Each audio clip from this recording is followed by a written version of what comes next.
Assalamualaikum warahmatullahi wabarakatuh. Jumpa lagi bersama sahabat-sahabat Matan TV dimanapun berada. Beberapa hari terakhir, media-media asing dan lokal ramai membicarakan tentang runtuhnya pemerintahan Bashar al-Assad di Suriah yang sudah berkuasa selama lebih dari 26 tahun. Hal ini disebabkan karena Suriah yang selama ini dikenal sebagai negara yang pemerintahannya sangat kuat dan selalu menjadi garda terdepan melawan hegemoni Barat bersama negara-negara sekutunya. Ini hancur berantakan dan memaksa Presiden Bashar Assad harus kabur dari negaranya. Ironisnya karena pemberontak yang berhasil menguasai pemerintahan berasal dari kelompok yang selama ini dikenal sebagai organisasi radikal dan ekstrim yang memperjuangkan tegaknya syariat Islam, yaitu Hayat Tahrir Syam atau HTS. HTS adalah gabungan dari beberapa kelompok pemberontak di Suriah, misalnya Jabhat An-Nusra, Jabhat Fatah Asyam, dan Jabhat Ansar ad-Din yang dibentuk pada tahun 2017. Kelompok ini beraliran Sunni Salafi dan menjadi oposisi utama pemerintahan Bashir selama ini. Sebetulnya kelompok-kelompok oposisi rezim Bashar Assad tidak hanya HTS, tetapi juga ada pasukan demokratik Suriah, Ruang Komando Selatan, dan Tentara Nasional Suriah. Hanya saja kebetulan HTS yang paling menonjol dalam gejolak politik Suriah. Sejak terbentuknya Hayat Tahrir Syam berhasil menguasai beberapa daerah di Suriah. Bahkan jumlah pendukungnya juga terus bertambah. Begitu juga kombatan-kombatannya terus bertambah. Hal ini disebabkan kelompok ini menentang pemerintahan Bashar yang dianggap diktator, mengekang kebebasan dan menghancurkan ekonomi dan kehidupan masyarakat. Oleh karena itu, tidak mengherankan jika kita menyaksikan di media-media mainstream bagaimana masyarakat Suriah menyambut kemenangan yang diraih oleh kelompok Hayat Tahrir Syam. Mereka menganggap bahwa rakyat akan bebas dan tidak akan tertindas lagi karena Bashar Assad yang dianggap tirani sudah tidak ada. Mereka bertebaran keluar menghancurkan patung-patung Assad. Persis seperti ketika Saddam Hussein jatuh, masyarakat Irak berbondong-bondong keluar rumah dan menghancurkan patung-patung Saddam. Persoalannya apakah Hayatul Tahrir Syam ini benar-benar akan mewujudkan impian masyarakat Suriah? Ada beberapa poin yang patut dipertimbangkan ihwal konsistensi dan komitmen HTS mewujudkan impian masyarakat Suriah.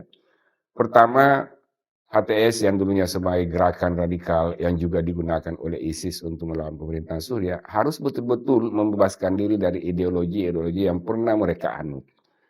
Sikap eksklusif dalam menjalankan perintah-perintah agama harus dirubah menjadi inklusif dalam hak-hak perempuan, kesempatan pendidikan bagi perempuan, pelayanan kesehatan yang merata bagi semua rakyat Suriah tanpa harus memandang latar belakang agama. Mengingat Suriah juga terdiri dari berbagai tradisi dan aliran, ada Syiah, Sunni, Ortodoks, dan sekte-sekte lainnya. Tanpa komitmen serius untuk mewujudkan ini, maka sulit bagi HTS untuk menciptakan perdamaian dan kesejahteraan masyarakat di Suriah. Kedua, HTS harus membuktikan bahwa ideologinya bukan lagi ideologi ekstrim. Jika hal ini tidak dilakukan, maka sulit bagi negara-negara tetangga Suriah untuk terbuka untuk membantu pembangunan ekonomi dan politik di Suriah. HTS harus membentuk pemerintahan yang demokratis, yang melibatkan semua kelompok yang ada di Suriah. Tanpa ini, maka gejolak akan terus berlanjut dan tidak menutup kemungkinan intervensi negara-negara lain yang dapat merusak situasi politik di Suriah. Keberhasilan HTS di Suriah dapat dikatakan sebagai akhir kekuasaan Partai Ba'ath yang sejak dulu banyak mendominasi negara-negara Arab, terutama Suriah dan Irak. Perkembangan situasi di Suriah murni sebagai akibat gejolak politik internal di Suriah, di mana gejolak antara kelompok selama ini cukup keras dan masing-masing pihak memiliki orientasi masing-masing. Oleh karena itu, keberhasilan HTS merupakan keberhasilan rakyat Suriah keluar dari tirani selama ini. Di Indonesia, banyak akun radikal terorisme di media sosial mengemas isu politik Suriah sebagai perjuangan jihad agama ansih. Seruan ini ditujukan untuk mereplikasi perjuangan Suriah di Indonesia dengan terus mengesankan sistem negara sebagai sesuatu yang tirani dan bertentangan dengan ajaran agama. Hadis-hadis tentang Syam, tentang bumi keutamaan Syam dimanfaatkan. Kelompok jihadis sebagai legitimasi perjuangan Syam digambarkan sebagai tanah yang dirahmati. tanpa tempat para mujahid akan berkumpul di akhir zaman. Masyarakat Indonesia harus waspada. Kita tidak boleh terpengaruh oleh narasi-narasi perjuangan khilafah di tanah Syam yang dangkal itu.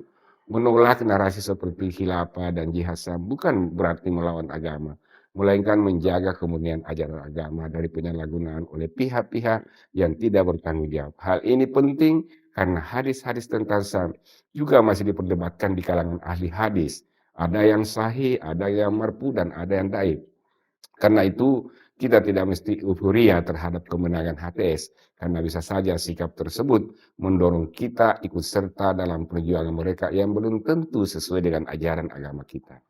Setiap langkah kecil dalam menolak narasi provokatif adalah bentuk upaya menjaga keutuhan negeri kita. Negeri ini adalah rumah kita. Kita harus bersama-sama menjaganya, tetap utuh, damai, dan berdaulat. Semoga bermanfaat bagi kita semua, terutama kepada masyarakat, bangsa, dan negara yang kita cintai. Wassalamualaikum warahmatullahi wabarakatuh.